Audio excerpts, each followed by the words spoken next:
Bom dia, boa tarde. Nosso grupo é composto por mim, Gabriela Lopes, a Amanda, a Ana Paula, o Breno, a Giovana e a Stephanie. Nós somos do terceiro B de agropecuário e vamos falar sobre extensão ou comunicação. A intersubjetividade ou intercomunicação é a característica primordial desse mundo cultural e histórico. O mundo da cultura que se prolonga no mundo da história. Esse mundo exclusivo do homem, com o qual ele enche os espaços geográficos, que é chamado de estrutura vertical em relação com a estrutura horizontal. Não há realmente um pensamento isolado, na medida que não há um homem isolado. Todo ato de pensar exige um sujeito que pensa, um objeto pensado, que mediatiza o primeiro sujeito do segundo, e a comunicação entre ambos, que se dá através de signos linguísticos. O mundo humano é, dessa forma, um mundo de comunicação. Se o objeto de pensamento fosse um puro comunicado, não seria um significado significante mediador do sujeito. Por exemplo, se o sujeito A não pode ter no objeto o termo de seu pensamento, uma vez que este é a mediação entre ele e o sujeito B, em comunicação, não pode igualmente transformar o sujeito B em incidência depositária do conteúdo do objeto sobre o qual pensa. Se assim fosse, e quando assim é, não haveria nem a comunicação. Simplesmente o sujeito estaria ou está transformando o outro em paciente dos seus comunicados. Comunicar é comunicar-se em torno do significado significante. Dessa forma, na comunicação, não há sujeitos passivos.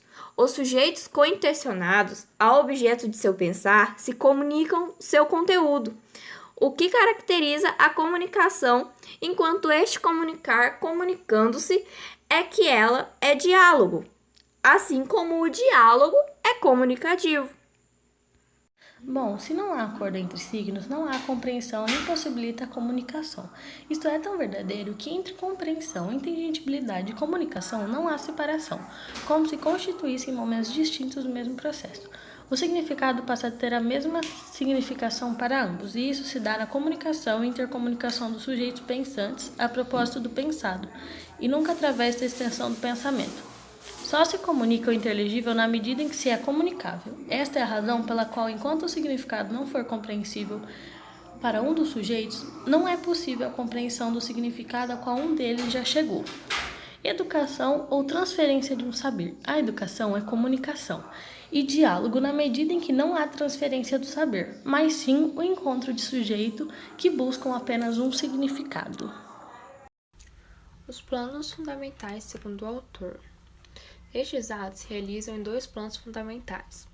Um em que o objeto da comunicação pertence ao domínio do emocional e o outro em que o ato comunica conhecimento ou estado mental. No primeiro caso, a comunicação que se dá em nível emocional opera por contágio, como sublinha Scharf. É uma comunicação na qual um dos sujeitos, por lado, suscita um certo estado emocional no outro, como medo, alegria, ódio, entre outros, podendo contagiar-se de tal estado, e pode, por outro lado, conhecer no que o expressa o estado referido. A comunicação em nível emocional pode realizar-se tanto entre o sujeito A e o sujeito B, como em uma multidão. Entre eles está um líder carismático. O seu caráter fundamental é ser a crítica. No caso anterior, a comunicação implica na compreensão pelos sujeitos intercomunicantes do conteúdo, sobre a qual ou o propósito de qual se estabelece a relação comunicativa.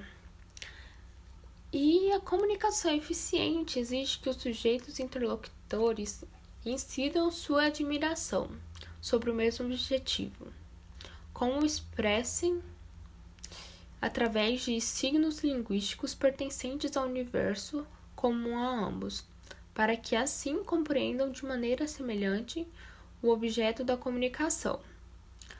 Nessa comunicação, que se faz por meio de palavras, não pode ser rompida a relação pensamento, linguagem, contexto ou realidade.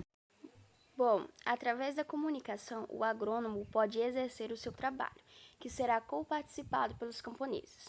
O signo tem que ter o mesmo significado, tanto para quem vai transmitir, quanto para quem vai receber a informação.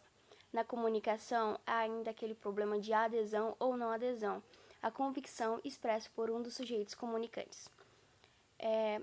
Assim, o entendimento da significação dos signos linguísticos deste camponês implica na compreensão do contexto em que se gera a convicção que foi expressa pelos signos linguísticos daquela informação.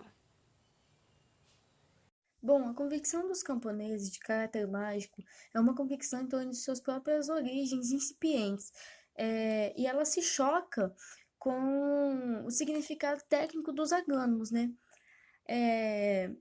Ainda quando estivermos de acordo, o que não é o caso, com a ação extensiva, no caso do conhecimento, em que um sujeito leva o outro, ela deixa de acontecer por exatamente isso, porque um não leva o outro. Seria necessário, então, não somente os signos tiverem os mesmos significados, né?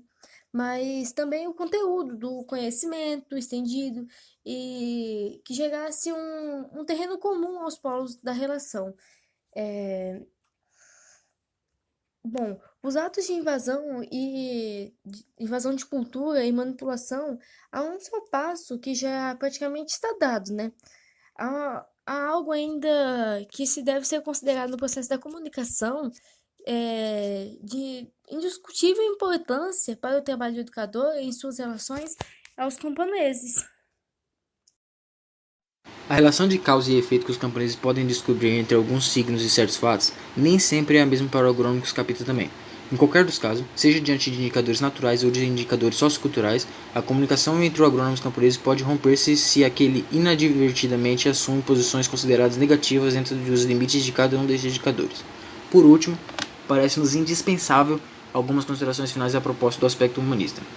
Aspecto humanista de caráter concreto, rigorosamente científico e não abstrato, humanismo que não se nutra de visões de um homem ideal fora do mundo, de um perfil de homem fabricado pela imaginação, humanismo que não leve à procura de concretização de um modelo interporal, uma espécie de ideia ou de mito a qual o homem concreto se aliene. Pelo contrário, o humanismo que se impõe ao trabalho de comunicação entre técnicos e camponeses no processo da reforma agrária, se baseia na ciência e não no eu gostaria que fosse ou em gestos puramente humanitários. É um humanismo que, pretendendo verdadeiramente a humanização dos homens, rejeita toda forma de manipulação na medida em que esta contradiz a libertação. O humanismo que vendo os homens no mundo no tempo mergulhados na realidade só é verdadeiro enquanto se dá na ação transformadora das ações das estruturas em que eles se encontram coisificados ou quase coisificados. O humanismo que, recusando tanto o desespero quanto o otimismo ingênuo, é, por isso, esperançosamente crítico, e sua esperança crítica repousa numa crença também crítica, a crença que os homens podem fazer e refazer as coisas podendo transformar o mundo. Neste humanismo científico deve estar apoiada a ação comunicativa do agrônomo educador. Por tudo isso, uma vez mais, estamos obrigados a negar o termo extensão e ao seu derivado extensionismo, ao conotações do que fazer verdadeiramente educativo, que se encontra no conceito de comunicação. Daí que a pergunta extensão ou comunicação. Respondemos negativamente a extensão e afirmativamente a comunicação. Esse foi o nosso trabalho sobre extensão ou comunicação. Espero que todos tenham gostado e muito obrigado pela atenção de todos.